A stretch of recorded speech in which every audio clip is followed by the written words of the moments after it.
Okay, Erev Tov, good evening, friends. Once again, I'm studying. We're in Parsha Shemos, Perek Daled, Pasuk Yud Vet, and that's chapter 4, verse 22.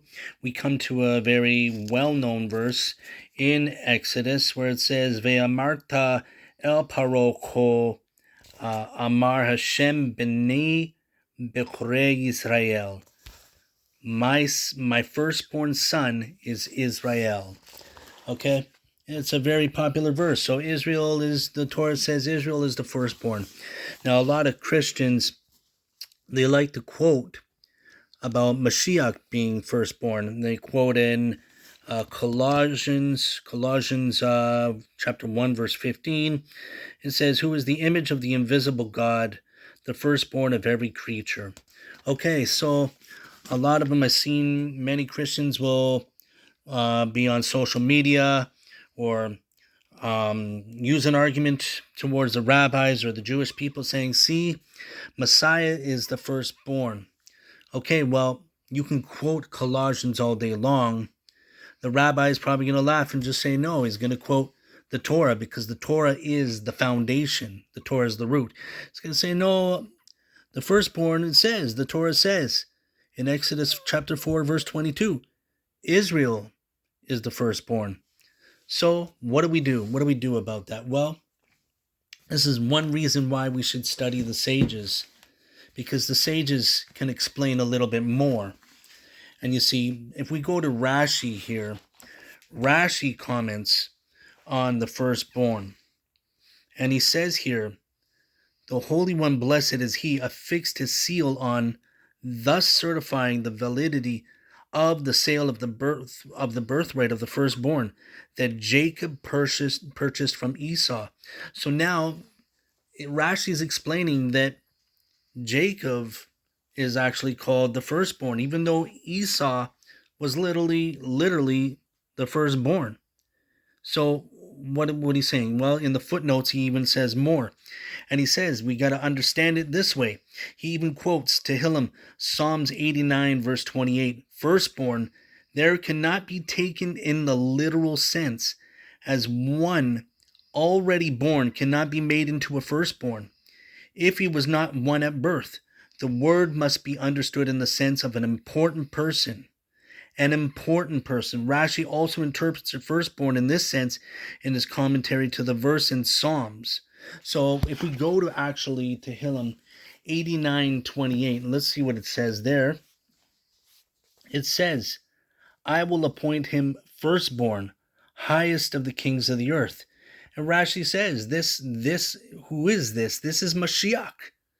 So we see from the Torah, from Rashi, that the firstborn can mean Mashiach. And what's interesting is, if we go back to where it says in chapter 4, verse 22 of Exodus, Beni Bechorei Israel, my firstborn son is Israel, is actually the numerical value 836.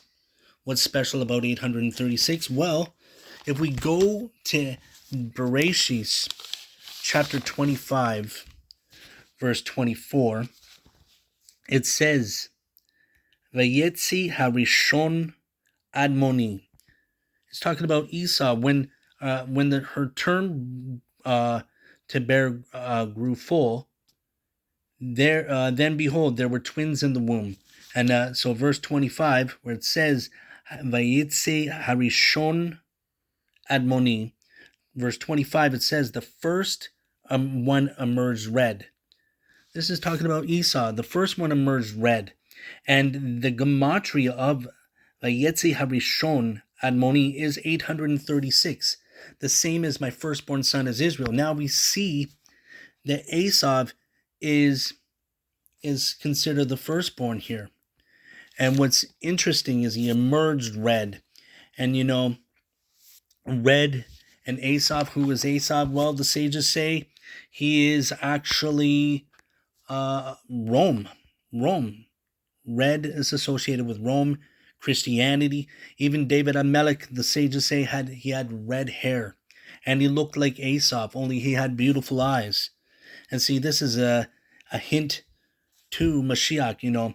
A lot of people tell me, especially in the latest videos I've been doing, I've showed in Yeshua encoded in the Torah, and they say, it's just coincidence, even though I have multiple references where this is in the Torah, and they say, it just means salvation. Okay, it means salvation, but usually in the Siddur, it's not spelt. It's Yeshua spelt with a hey at the end, but here it's never spelt like that. And we see even here, I'm not even trying to go to this, but we see that where it says, so he called his name Yaakov. It says Esau, so he called his name Yaakov. Here, when it says that in the Hebrew, Esav vayikra shemo Yaakov, we have the letters Yeshua. Yes, it's spelled backwards, but interesting. What else about verse 24, when it says, when her term to bear grew full, the Baal HaTurim says what it means grew full is Asui. Those letters rearranged spells Yeshua. Interesting.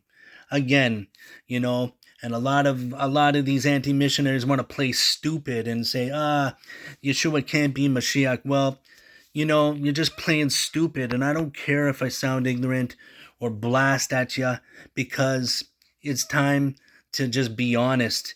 There's so much about Mashiach ben Yosef and how he comes from the Klippa, how he comes from impurity. Everything comes from an impure place, but that's where it emerges the greatest of the Tzaddiks. This is where the biggest redemption comes from. Everything in the Torah starts from the filth, and only you have to go through the dark to see the light. And this is where Mashiach comes from too. So I don't care if you want to make comments and say this or that. It's right here. It's right here all over the Torah. And if you're well studied, you know this. Otherwise, you're just being ignorant.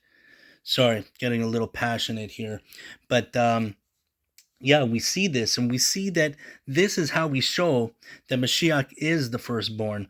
Not only that, we also talk about Pidyon Haben, where the son is to be redeemed, and if he reaches a certain age and hasn't been redeemed, the son can actually redeem himself. It's interesting that this is just popping into my mind right now. I wasn't even really focusing on this. I believe in Shemos chapter 13, you can read about the Pidyon Haben, the redemption of the son. And it's interesting that Mashiach, like the father can redeem, but even the son at a certain age, he can redeem himself. And, we give a half shekel to the temple. And this is, the sages say, this is actually also doing like a tikkun for the sale of Yosef. Interesting that we sold Yeshua. Yeshua was sold to the Goyim. And, if no one's going to redeem him, even though the Torah actually tells us to redeem our brother. And, if we can't do that, the firstborn son can redeem himself. It's interesting that Yeshua died, but he also resurrected. And it says he even resurrected by himself. And, I don't know if I'm making a stretch here, but this is just thoughts in my mind right now. And so this is the Mashiach, the firstborn, and Israel is the firstborn. Just like Isaiah 53, it's Israel, but it's also Mashiach.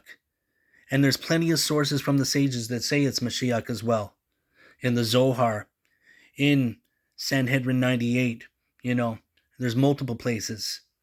And so just like you can't have Israel without Moshe, you can't have Moshe without Israel. And the first Redeemer is like the last Redeemer, Mashiach.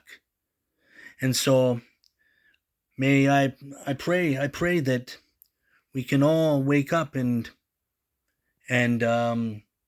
understand that Yeshua was a kosher Tzaddik, a rabbi that kept Torah. He didn't preach lawlessness. He didn't bring Christianity. And he is Mashiach. And so I just wanted to share that from Exodus chapter 4, verse 22 in our Parsha. And hopefully you enjoyed. And if you did, please like and subscribe to my YouTube page. Shalom.